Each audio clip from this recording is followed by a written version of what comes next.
BT academy या Marathi educational YouTube चॅनेलवरती मित्रांनो, आजच्या व्हिडिओमध्ये दारूबंदी पोलीस म्हणजेच राज्य उत्पादन शुल्क विभागाच्या या ठिकाणी पहिल्या शिफ्टचा आणि दुसऱ्या शिफ्टचे आपल्याकडे काही प्रश्न आलेले आहेत.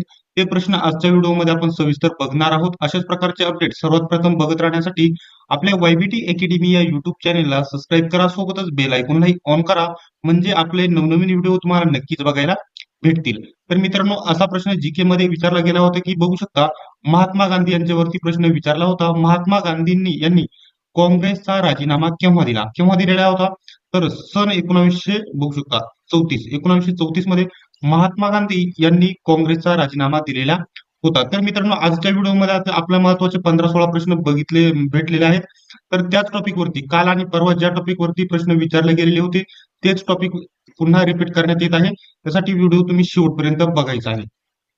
तर या ठिकाणी बघू शकता, दुसरा प्रश्न लोकसंख्येवरती. मी आजपर्यंत जनगणना लोकसंख्येवरती या ठिकाणी टीसीएस 100% प्रश्न विचारत असते, हे आधीपासून सांगत आलेलं आहे.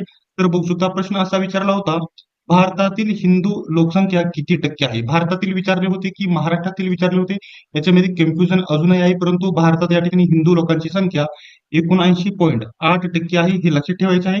आणि लोकसंख्येवरती या ठिकाणी लोकसंख्या आणि जनगणना याच्यावरती स्पेशल एक व्हिडिओ येईल, तो सर्वांनी नक्कीच बघून घ्यायचा आहे. रात्री तो व्हिडिओ येऊन जाईल.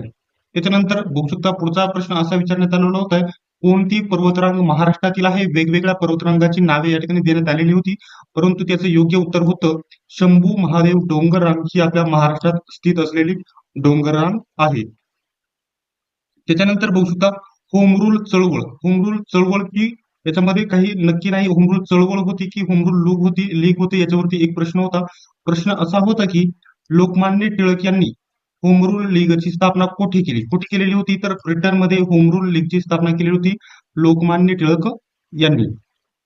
त्याच्यानंतर असा प्रश्न होते की या ठिकाणी बघू शकता, विधवा कायदा कधीचा आहे? विधवा कायदा कधीचा आहे? तर विधवा कायदा कधीचा आहे? तर 1929 ला सहमत केलेला आहे. विधवा कायदा त्यावेळेस करण्यात आलेला आहे 1929 ला. तर या ठिकाणी खूपच महत्वाचा प्रश्न विचारला गेलेला होता. एका ठिकाणी कायद्यांवरती एक प्रश्न विचारला जातो, आणि जे समाजसेवक आहेत तात्या टोपे यांचे मूळ नाव, आणि बरेच वेगवेगळे या ठिकाणी जे आपले क्रांतिकारक आहे आणि जुने महत्वाचे या ठिकाणी व्यक्ती आहेत, त्यांचे या ठिकाणी मूळ नाव काय आहे याच्यावरती प्रश्न विचारला जातो. तर तात्या टोपे यांचे मूळ नाव काय होते? तर रामचंद्र पांडुरंग टोपे हे त्यांचे मूळ नाव होते, तात्या टोपे यांचे.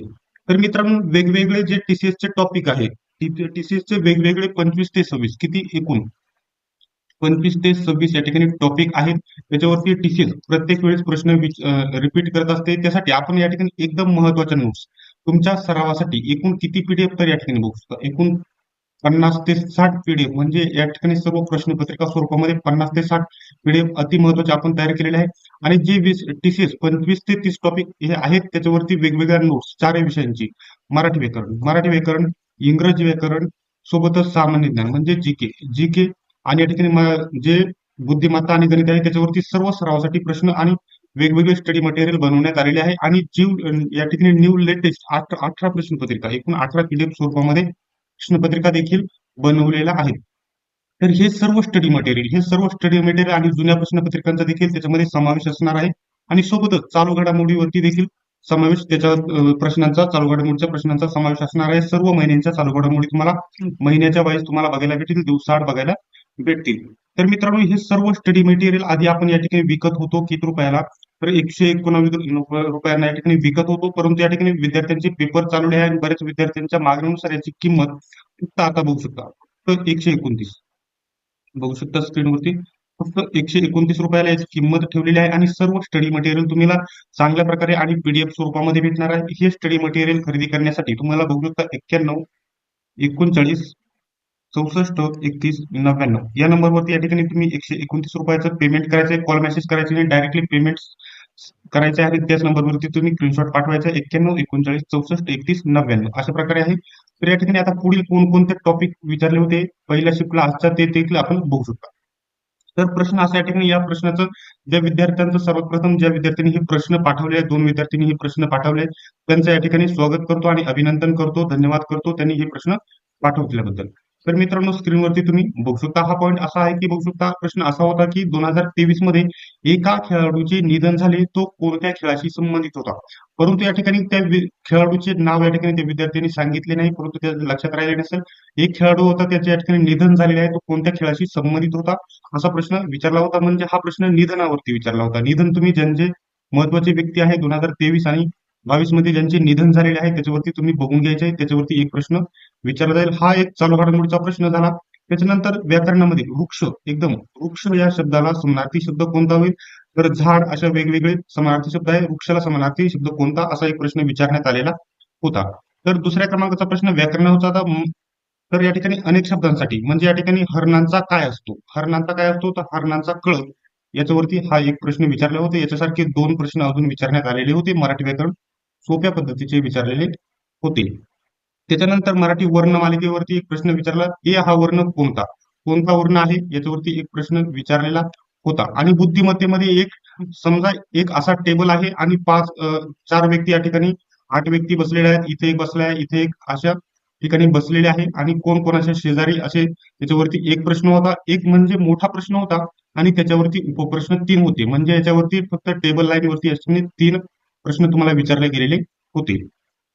आणि या ठिकाणी सर्वात महत्वाचे म्हणजे नदी प्रणालीवरती एक प्रश्न विचारला गेलेला होता आणि त्या प्रश्नाचं उत्तर सतलज नदी असे होते.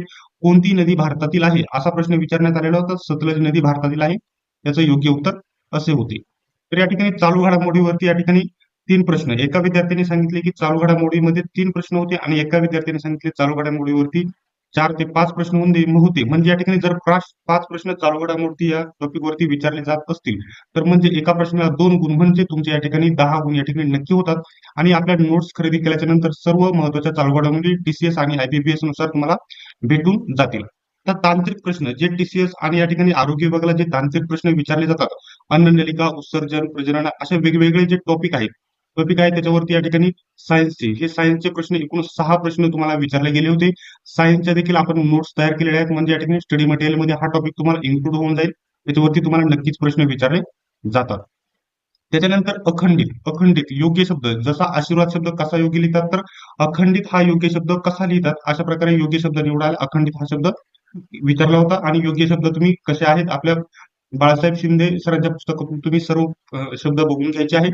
त्याच्यानंतर सर्वनाम, दर्शक सर्वनामावरती एक प्रश्न विचारला होता आणि सामान्य नाम, दर्शक सर्वनाम एक प्रश्न आणि सामान्य नाम त्याच्यावरती एक प्रश्न विचारला होता.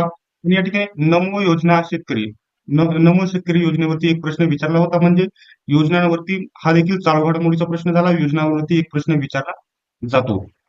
तर नमो हा प्रश्न नेमकं काय विचारला होता ते समजले नाही, परंतु त्याचं ही या ठिकाणी दरवर्षी शेतकऱ्यांना या ठिकाणी 6,000 रुपये या ठिकाणी आर्थिक मदत केली जाते या योजनेतर्फत. म्हणजे या ठिकाणी आर्थिक मदतीच्या संबंधित ही योजना असलेली तुम्हाला बघायला भेटेल. तर मित्रांनो अशा प्रकारे टीसीएस चे प्रश्न विचारले होते. जर तुम्हाला या ठिकाणी जर तुमचा आज कोणत्याही विद्यार्थ्याचा पेपर झाला असेल तर मला 91 बघू शकता, 91 सॉरी बघू शकता 94 03 16 98 16 या नंबरवरती तुम्ही व्हॉट्सअप करून प्रश्न पाठवायचे आहे आणि त्याची योग्य उत्तरे माहित असल्यास ते देखील तुम्ही सांगण्याचा प्रयत्न करायचा आहे. जास्तीत जास्त प्रश्न सांगायचे आहे, म्हणजे पुढील विद्यार्थ्यांना या ठिकाणी प्रश्नपत्रिके स्वरूप म्हणजे कोणकोणत्या टॉपिक वरती कसे प्रश्न विचारले जात आहेत नक्की समजेल आणि चालू घडामोडीचे देखील टॉपिक समजतील. मित्रांनो सर्वांनीच हा व्हिडिओ शेवटपर्यंत बघितल्याबद्दल धन्यवाद. चला तर भेटूया पुढच्या व्हिडिओमध्ये.